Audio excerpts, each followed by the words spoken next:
अस्सलामुअलैकुम। हम आज का जो हमारा टॉपिक है वो फंडामेंटल कॉन्सेप्ट ऑफ एनेस्थीसिया। इस लेक्चर के बनाने का मकसद ये था कि आगे जो जितनी भी हम एनाटॉमी रिलेटेड टू एनेस्थीसिया पढ़ेंगे तो उसमें जगह जगह पर डिफरेंट एनेस्थीसिया प्रैक्टिस के हवाले से बात आएगी। तो कम से कम आप लोगों को आइडिया हो कि जो बातें हम करते हैं उसका मकसद क्या है। तो ये लेक्चर बहुत ही इम्पोर्टेंट है। हालांकि ये तो आप लोगों के कोर्स में शामिल भी नहीं है, लेकिन फिर भी हम इसको इसलिए डिस्कस करते हैं ताकि आगे आप लोगों को कोई प्रॉब्लम ना हो। अगर कोई टर्मिनोलॉजी या किसी प्रोसीजर की हम बात करते हैं तो आप लोग उससे वाकिफ़ हों। तो आज हम एनेस्थीसिया के हवाले से बेसिक बातें जो है वो करेंगे। ये ऑब्जेक्टिव्स हैं कि इस लेक्चर में हम क्या क्या पढ़ेंगे। तो एनेस्थीसिया की डिफिनीशन, इसके टाइप्स और इसकी डिफरेंट फेजेस जिससे हम गुजरते हैं during the conduction of anaesthesia. तो डिफिनीशन में है कि the reversible loss of sensation through pharmacological agents aim to minimize surgical pain and increase outcome। सबसे पहले इस वर्ड रिवर्सिबल को समझना बहुत ज़रूरी है, क्योंकि लॉस ऑफ सेंसेशन मुख्तलिफ़ चीज़ों से हो सकती है। फॉर एग्ज़ाम्पल, अगर किसी का से बहुत ज़्यादा ब्लड लॉस हो जाते हैं तो वो अनकॉन्शियस कंडीशन में चले जाते हैं, या कोई हाइपोटेंशन, सीवियर हाइपोटेंशन हो जाते हैं, सीवियर हाइपरटेंशन हो जाते हैं, हाइपोग्लाइसीमिया या हाइपरग्लाइसीमिया, या इस तरह की और भी मुख्तलिफ़ कंडीशन हैं जिसमें लॉस ऑफ सेंसेशन होते हैं। लेकिन यहाँ पर जब हम रिवर्सिबल की बात करते हैं तो रिवर्सिबल का मतलब ये है कि जो सेंसेशन लॉस होते हैं वो हम वॉलंटरीली करते हैं। हम चाहते हैं कि हम पेशेंट को की सेंसेशन को ख़त्म करें, लेकिन रिवर्सिबल का मतलब ये है कि शर्त उसमें ये होगा कि वो वापस हम रिवर्ट कर सकेंगे। सो रिवर्सिबल लॉस ऑफ सेंसेशन का मकसद यही है। अब किस तरह हम सेंसेशन को ख़त्म करेंगे? तो with the help of pharmacological agent, जो ड्रग्स है, मेडिसन है, उसको इंड्यूस करके हम पेशेंट की जो सेंसेशन है उसको ख़त्म कर सकते हैं। मकसद क्या है इस लॉस ऑफ सेंसेशन की? तो इसका मकसद है कि जो सर्जरी हो रही है उसी दौरान पेशेंट को पेन कम से कम हो या ना हो, और सर्जरी की जो जिस मकसद के लिए हम सर्जरी करते हैं, जो आउटकम ऑफ द सर्जरी होगी तो वो हमारे पास मैक्सिमम हो।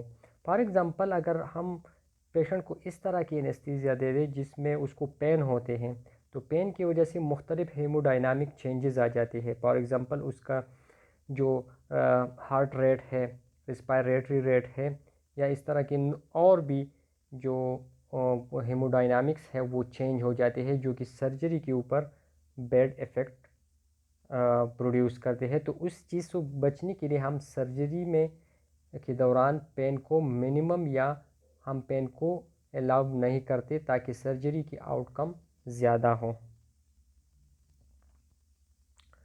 इसके बाद हम टाइप्स की तरफ आते हैं कि मेनली एनेस्थीसिया की 3 टाइप्स हैं।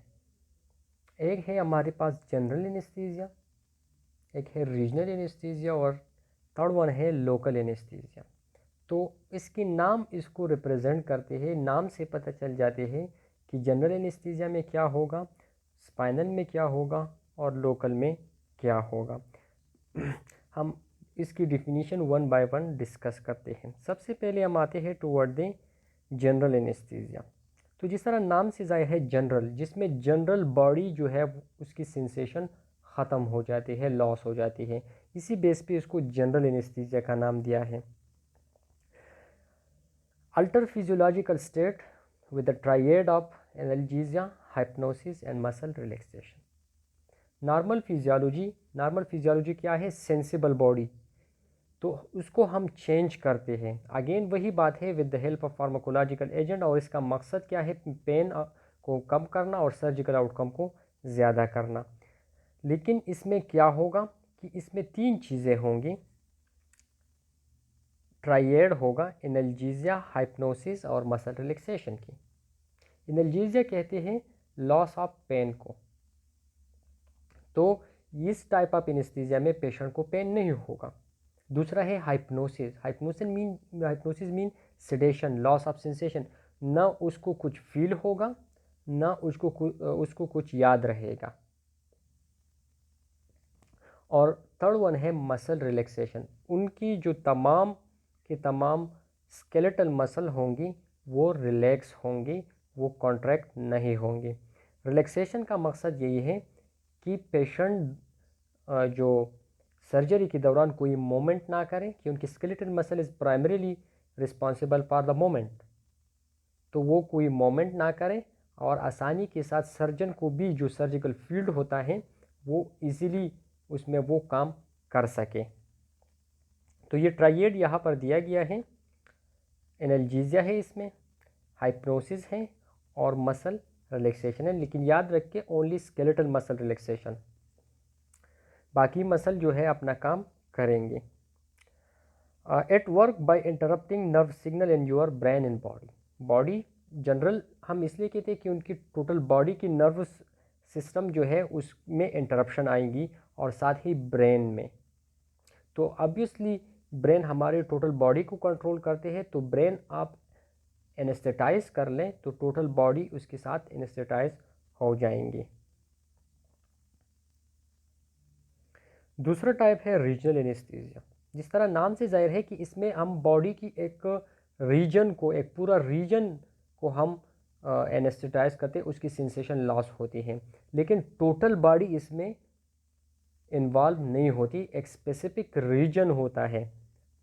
The type of anaesthesia that nums कहते हैं जो नमनेस होता है, जो लॉस ऑफ सेंसेशन होता है a large part of the body.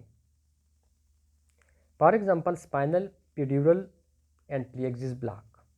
Spinal anaesthesia में हम स्पाइनल कॉर्ड को लोअर लेवल पे ब्लॉक करते हैं, तो वहाँ से जो नर्व्स एराइज होते हैं और जिस जगह पर वो सप्लाई करते हैं मोस्टली वो जो पेरिनियल रीजन होता है और लोअर लिम्ब होता है उसको सप्लाई करते हैं। वहाँ उस रीजन से जो lumbar region of the spinal cord है उसे नर्व्स वहाँ पर सप्लाई करते हैं।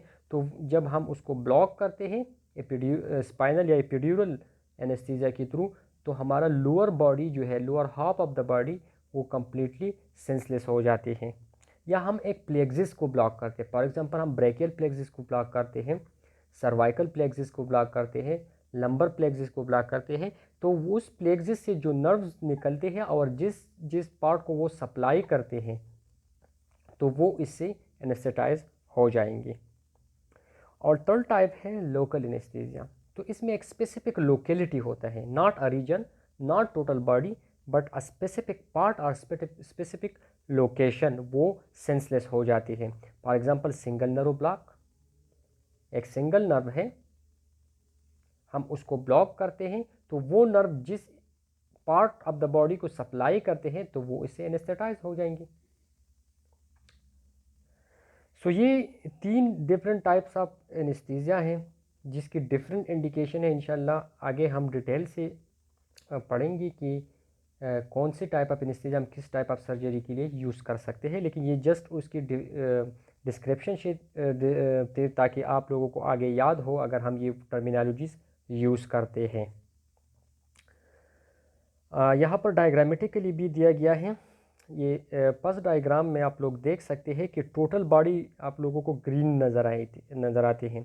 तो ये ग्रीनिश का मतलब है कि सेंसलेसनेस, कि ये टोटल बॉडी इसमें इन्वॉल्व होंगी। दूसरा रीजनल में आप देख लें, एक स्पेसिफिक रीजन होगा, जिस तरह स्पाइनल में लोअर बॉडी दिया है इस तरह एपिड्यूरल में भी दिया है। पेरिफेरल नर्व ब्लॉक में आप लोग देख सकते हैं, जिस तरह मैंने प्लेक्सिस की एग्जांपल दी, यहाँ पर ब्रेकियल प्लेक्सिस को ब्लॉक किया गया है तो एक पूरा रीजन उसमें जो आर्म है वो ब्लॉक हो चुका है। जबकि लोकल एनेस्थीसिया में आप लोग देख सकते हैं यहाँ पर एक सिंगल स्पॉट है, ये वाला, इस स्पॉट को ब्लॉक किया गया है, यानी स्पेसिफिक लोकेशन को ब्लॉक किया गया है, not a region, not a whole body.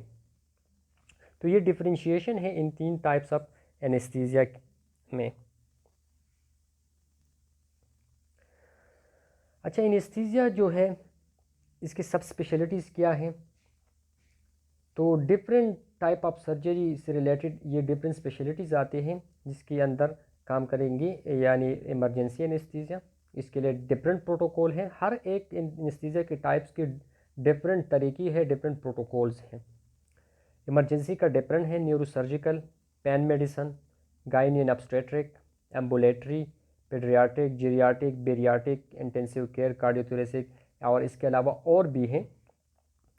तो ये डिफरेंट एनेस्थीसिया की स्पेशलिटीज़ हैं जिसके अंदर आप लोग काम कर सकते हैं। अब हम आते हैं जो मोस्ट इम्पॉर्टेंट है कि एनेस्थीसिया के दौरान हम करेंगे क्या, कौन सा स्टेप हम पहले करेंगे, बाद में करेंगे और आखिर में करेंगे। तो इसको हम कहते हैं फेजेस ऑफ एनेस्थीसिया। तो 3 फेजेस में हमने इसको डिवाइड किया है। फर्स्ट फेज़ जो है वो हमारे पास है प्री ऑपरेटिव। प्री ऑपरेटिव का मतलब ये है कि ऑपरेशन से पहले जो फेज़ होता है उसमें हम क्या करेंगे। पीरी ऑपरेटिव और intraoperative is the second phase. मतलब ये है कि जब सर्जरी हम स्टार्ट करते हैं तो उसी दौरान हम क्या करेंगे, और पोस्ट ऑपरेटिव यानी ऑपरेशन के बाद। तो ये 3 फेजेस हैं। आगे हम एक एक को डिटेल से डिस्कस कर लेते हैं। So first one is the pre operative. The pre operative phase में हमारे पास डिफरेंट स्टेप्स आ जाते हैं। यहाँ पर मैंने आप लोगों के साथ डिस्कस किया है, 3 स्टेप्स है basic. The first step is history and physical examination.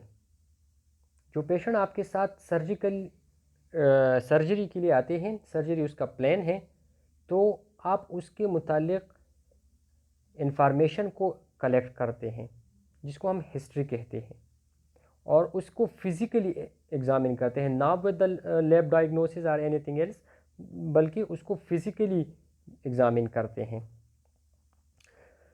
तो हिस्ट्री में हम क्या लेंगे, हिस्ट्री ऑफ प्रेजेंट इलनेस, कि किस प्रोसीजर के लिए ये आया हुआ है और उसको क्या प्रॉब्लम है करंटली। दूसरा है past medical history. Past medical history का मतलब ये है कि इस जो प्रॉब्लम के लिए ये आया है, फॉर एग्जांपल कोई आया है गाल ब्लैडर रिमूवल के लिए, गाल ब्लैडर सर्जरी के लिए, तो ये उसकी हो गई प्रेजेंट इलनेस, लेकिन साथ में उसको कोई और डिजीज़ है, फॉर एग्जांपल वो डायबिटिक है या नहीं है, हाइपरटेंसिव है या नहीं है। तो ये चीज़ें आ जाती है पास्ट मेडिकल हिस्ट्री में। यानी इसके अलावा जो उसका दूसरी बीमारी है जो कई सालों से है, कई महीनों से है, तो इसको हम पास्ट मेडिकल हिस्ट्री कहते हैं। इसके अलावा socio economic status. Socio economic status ये है कि उसकी ज़िंदगी किस तरह जो है वो गुजारते हैं, किस तरह के माहौल में वो ज़िंदगी गुजारते हैं। फॉर एग्ज़ाम्पल कोई सिगरेट स्मोक करते हैं कि नहीं, कोई शराब पीते हैं कि नहीं, कोई इस तरह की प्रोफेशन तो उसका नहीं है जो कि हमारे रिस्पायरेटरी सिस्टम से रिलेटेड हो, फॉर एग्ज़ाम्पल पोल्यूटेड एरिया में या माइंस में कोई काम करते हैं, तो हम इसलिए उसको सोशो इकनॉमिक स्टेटस को हम उससे पूछते हैं ताकि हमें पता चले कि वो किस तरह के माहौल में वो काम करते हैं। और फिज़िकल एग्ज़ामिनेशन में हमारे पास आ जाते हैं, द मोस्ट इम्पॉर्टेंट है एयरवे असेसमेंट। क्योंकि हम पेशेंट को आर्टिफिशियली वेंटिलेट करते हैं ड्यूरिंग द सर्जरी, तो इसके लिए हमें एयरवे को असेस करना ज़रूरी है। एयरवे असेसमेंट हम इंशाल्लाह आगे आएंगे, डिटेल से पढ़ेंगे, लेकिन यहाँ पर मैंने जस्ट आप लोगों की समझने के लिए एक डायग्राम डाला है जिसको हम कहते हैं मलमपट्टी क्लासिफिकेशन। मलमपट्टी क्लासिफिकेशन के थ्रू हम पेशेंट की एयरवे को असेस करते हैं कि ड्यूरिंग द सर्जरी जब हम इसको आर्टिफिशियली वेंटिलेट करते हैं with the artificial airway devices, तो वो आसानी से पास होगा या नहीं, इसीलिए हम एयरवे असेसमेंट करते हैं। तो मलमपट्टी क्लासिफिकेशन के मुताबिक हमारे पास 4 क्लासेस हैं। क्लास 1 में आप लोग देख सकते हैं कि यहाँ पर टॉन्सिल पिलर जो है वो भी नज़र आएंगी, यूवेला भी नज़र आएंगी, सॉफ्ट प्लेट और हार्ड प्लेट, ये चारों चीज़ें जो है हमें अगर क्लियरली विजिबल हो, हम पेशेंट को कहेंगे कि आप ना मुंह जो है, माउथ जो है वो पूरी ओपन करें, और उसको एग्ज़ामिन करें। अगर ये 4 चीज़ें हमें नज़र आते हैं विद द नेक्ड आई, तो हम इसको क्लास 1 में डालते हैं और इसकी जो एयरवे मेंटेनेंस है वो बहुत ज़्यादा इजी होगा। दूसरा है हमारे पास कि इसमें आपके साथ जो हार्ड प्लेट है, सॉफ्ट प्लेट है और यूवेला, ये तीनों विजिबल होंगी, लेकिन जो टॉन्सिल पिलर है वो हमारे पास इनविजिबल होगा। तो ये लिटिल बिट डिफ़िकल्ट हो सकता है, लेकिन ज़्यादा ये भी इजीली वेंटिलेट हो सकते हैं, लेकिन लिटिल बिट डिफ़िकल्ट होता है। क्लास 3 में आप लोग देख सकते हैं कि इसमें सॉफ्ट प्लेट भी नज़र आएंगी, हार्ड प्लेट भी नज़र आएंगी। टॉन्सिल पिलर तो बिल्कुल नज़र नहीं आएंगी, जबकि यूवेला की बेस हमको नज़र आएंगी। यहाँ पर आप लोग देख सकते हैं यूवेला की जस्ट बेस नज़र आते हैं, तो इसको हम क्लास 3 में डालेंगे। क्लास 3 हमारे पास डिफ़िकल्ट वेंटिलेशन होंगी, इसकी डिफ़िकल्टली वो इंटूबेट भी होगा, तो इसमें आप लोगों को एक्सपर्टीज़ की ज़रूरत होगी, आप लोग प्री प्लान इसमें जाएंगे। और क्लास 4 में जस्ट आपको हार्ड प्लेट नज़र आएगा, सॉफ्ट प्लेट भी नहीं होगा, यूवेला भी नहीं होगा, टॉन्सिल पिलर भी नहीं होगी, और ये वेरी वेरी डिफ़िकल्ट होगी। तो इस तरीके से आप लोग असेसमेंट कर सकते हैं। दूसरा स्टेप है हमारे पास, अगर हम कंप्लीटली हिस्ट्री लेते हैं पेशेंट से, उसकी एग्जामिनेशन करते हैं, तो फिर हम सेकंड स्टेप पे जाते हैं, that is the preparation. Preparation में हम 2 तरह की प्रिपरेशन करते हैं, एक तो पेशेंट की प्रिपरेशन करेंगे, दूसरा इक्विपमेंट की। हिस्ट्री और फिजिकल एग्जामिनेशन का मकसद ये है कि हम जब हिस्ट्री लेते हैं पेशेंट से और उसकी एग्जामिनेशन करते हैं, तो हम उसके मुताबिक प्लान बनाते हैं कि हमें ये करना होगी, इसलिए ये ज़रूरी है। Preparation of the patient and equipment, patient से हम पहले लेंगे इन्फॉर्म कंसेंट। इन्फॉर्म कंसेंट का मतलब ये है कि आपने उससे हिस्ट्री लिया, उसके मुतालिक जितनी भी इंफॉर्मेशन है वो आपके पास आ चुकी है। दूसरा, आप उसके मेडिकल रिकॉर्ड भी चेक करते हैं, तो now you are completely aware about him और हर। तो आप इन्फॉर्म कंसेंट में सबसे पहले उनको अपने प्लान के मुताबिक इंफॉर्मेशन देंगे कि हमारा ये प्लान होगा और ये हमारे पास ऑप्शंस हैं। फिर उसको वॉलंटरली आप उससे पूछ सकते हैं कि आप इन तमाम ऑप्शन में से कौन सा चॉइस करेंगे, कौन सा आपको पसंद होगा, ताकि वो हम परफॉर्म करें। लेकिन हर एक ऑप्शन की एडवांटेजेस और डिसएडवांटेजेस उसको बताना ज़रूरी है, और वो कम्प्लीटली ऑटोनोमस होगा कि वो अपना डिसीजन खुद ले। तो इस तमाम प्रोसेस को हम इसको इंफॉर्मेशन देते हैं और उससे राय लेते हैं, so that is called inform consent. और इसके बाद जब वो आपके साथ एग्री करते हैं एक स्पेसिफिक प्रोसीजर पे, तो फिर आप पेशेंट को एनबीएम रखते हैं। एनबीएम का मतलब है नील बाय माउथ, यानी खुराक का न लेना थ्रू द माउथ।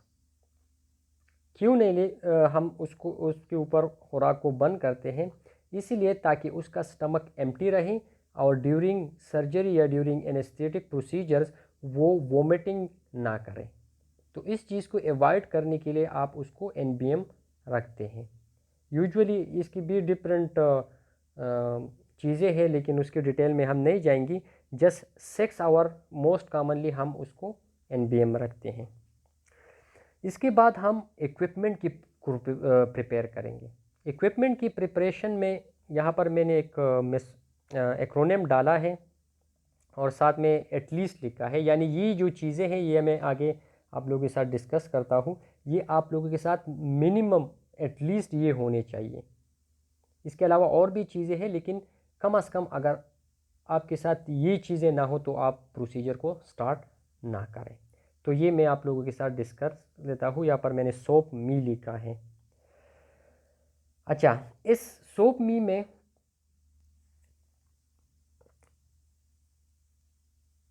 इसका मतलब है सक्शन मशीन। ये है हमारे पास सक्शन मशीन, ताकि हम इसके थ्रू जो पेशेंट का एयरवे है वो क्लियर करा सकें। दूसरा है ऑक्सीजन। ओ सब के मतलब है ऑक्सीजन, तो ये हमारे पास ऑक्सीजन सिलेंडर है, या किसी हॉस्पिटल में आपके साथ ऑक्सीजन सिलेंडर्स होंगे, किसी हॉस्पिटल में सेंट्रल पाइपलाइन सप्लाई भी हो सकते हैं। ए का मतलब है एयरवे डिवाइसेस, तो ये हमारे पास डिफरेंट एयरवे डिवाइसेस हैं, ये आपके साथ होने चाहिए। पी का मतलब है फार्मेसी, जो मुख्तलिफ ड्रग्स हम यूज़ करेंगे वो हमारे पास स्टैंड बाय होना चाहिए। एम का मतलब है मॉनिटरिंग डिवाइस, जिसके थ्रू हम पेशेंट की मॉनिटरिंग करते हैं, ईसीजी को मॉनिटर करते हैं, हार्ट रेट को मॉनिटर करते हैं, ब्लड प्रेशर को, रिस्पायरेशन को, हीमोग्लोबिन ऑक्सीजन सेचुरेशन को, ये सारी चीज़ें जिसके थ्रू हम मॉनिटर कर सकते हैं। और ई का मतलब है emergency, emergency equipment, emergency drug, जितनी भी चीज़ें इमरजेंसी के लिए ज़रूरी होते हैं तो वो हमें हमारे साथ जो है वो होना चाहिए।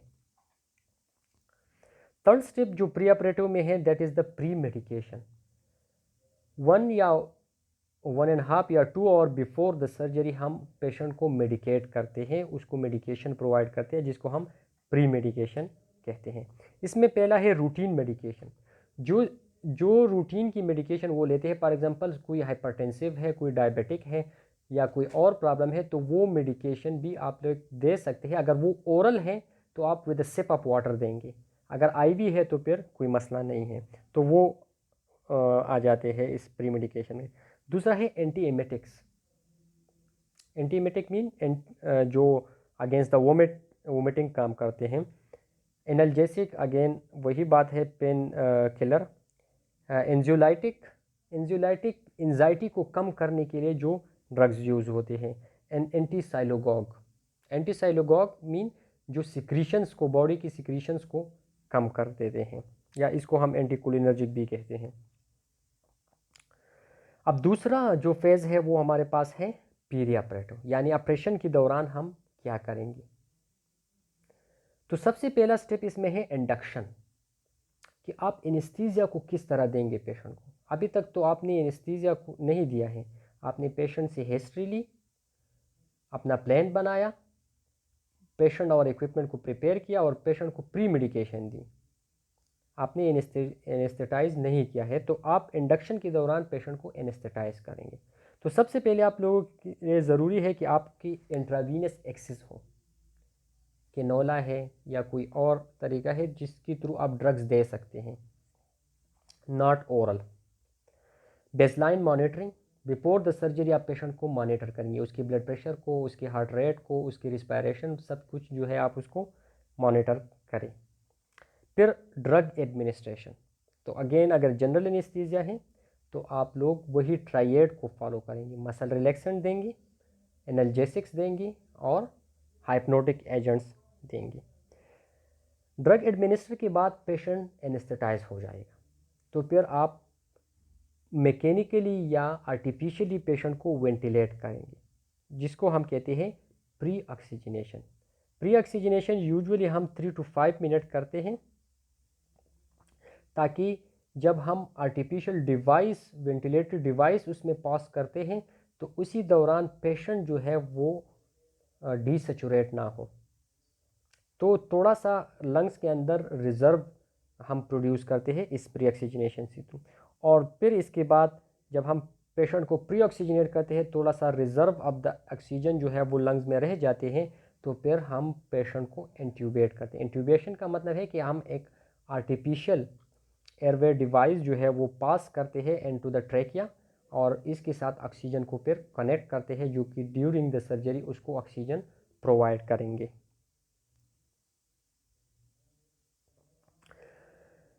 अच्छा, पेशेंट को अभी आपने एनेस्थेटाइज भी किया, उसकी आर्टिफिशियल वेंटिलेशन को भी मेंटेन की। अब उसी तरह सर्जरी के दौरान आप पेशेंट को किस तरह जो है मेंटेन रखेंगे, उसकी वेंटिलेशन, उसकी एनेस्थीसिया को किस तरह मेंटेन रखेंगे। तो सबसे पहले इसमें है मैकेनिकल वेंटिलेशन, आप मेंटेन रखेंगे। Keep the patient sedate and relax with the help of the drugs. उसकी फ्लूइड बैलेंस और वाइटल स्टेबिलिटी। वाइटल में हमारे पास क्या आ जाते हैं, हार्ट रेट है, ब्लड प्रेशर है,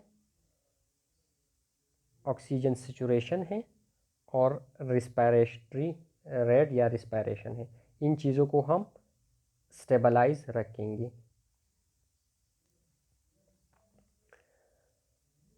और तीसरा स्टेप है हमारे पास रिकवरी, कि जब सर्जरी ख़त्म हो जाती है तो हम पेशेंट को किस तरह एनेस्थीसिया से रिकवर करेंगे। तो सबसे पहले जब सर्जरी ख़त्म हो जाती है तो आप पेशेंट को असेस करेंगे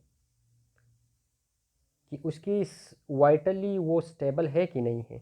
अगर वो वाइटली स्टेबल है तो फिर आप इसकी एयरवे को क्लियर करेंगे। उसमें अगर कोई सिक्रीशन वगैरह है तो उसको सक्शन मशीन के थ्रू क्लियर करेंगे। फिर आप रिवर्सल एजेंट देंगे। रिवर्सल एजेंट क्या होगी, जो मसल रिलैक्सेंट आपने दी है वो बेसिकली न्यूरोमस्कुलर जंक्शन को ब्लॉक करते हैं। तो न्यूरोमस्कुलर जंक्शन में जो सिग्नल ट्रांसमिशन है वो ब्लॉक हो जाते हैं। अब आपको इसी चीज़ को रिकवर करना है। वो जो blockage of the neuromuscular junction हुआ था उसको आप वापस रिकवर करेंगे, जिसके लिए आप रिवर्सल एजेंट्स देंगे। जब आपने पेशेंट को रिवर्सल एजेंट दिया तो वो स्पॉन्टेनियस ब्रीथिंग स्टार्ट करेंगे, बिकॉज रिलैक्सेंट ड्रग्स जो हम देते हैं वो मैंने बता दिया कि तमाम स्केलेटल मसल को रिलैक्स करते हैं। और डायाफ्राम भी एक स्केलेटल मसल की है। तो जब डायाफ्राम और इंटरकॉस्टल मसल रिलैक्स हो तो पेशेंट ब्रीथ नहीं कर सकते। अभी आपने मसल रिलैक्सन को रिवर्स किया तो वो ब्रीथिंग स्टार्ट करेंगे। तो उसके अंदर जो आपने आर्टिफिशियल एयरवे डाला था वो आप उसको निकालेंगे, जिसको हम एक्सट्यूबेशन कहते हैं। और फिर इसके बाद हम वाइटली उसको मॉनिटर करेंगे। जो मैंने वाइटल्स आप लोगों को बता दी वो चीज़ें हम मॉनिटर करेंगे। अगर कोई प्रॉब्लम हो तो उसको अकॉर्डिंगली फिर मैनेज करते हैं। इसके बाद post operative phase. Post operative phase में जब आप रिकवरी के दौरान पेशेंट को असेस करते हैं, वाइटली अगर वो स्टेबल है तो आप उसको शिफ्ट करते हैं इनटू द वार्ड। और या अगर पेशेंट क्रिटिकल हो, वो वाइटली स्टेबल ना हो, तो फिर आप उसको शिफ्ट करते हैं toward the intensive care unit. तो वहाँ पर आप क्या मॉनिटर करेंगे, वहाँ पर आप क्या देखेंगे। तो सबसे पहले अगेन वही वाइटल मॉनिटरिंग है। आप उसकी वाइटल को स्टेबल, अगर हार्ट रेट कम है तो आप उसको ठीक करेंगे, अगर ज़्यादा है इस तरह ब्लड प्रेशर सब कुछ जो है आप स्टेबलाइज करेंगे। पेन कंट्रोल, क्योंकि सर्जरी हो चुका है तो उसको पेन होगा, तो आप उसको पेन को कंट्रोल करेंगे with the help of drugs. Antibiotics ताकि इन्फेक्शन ना हो।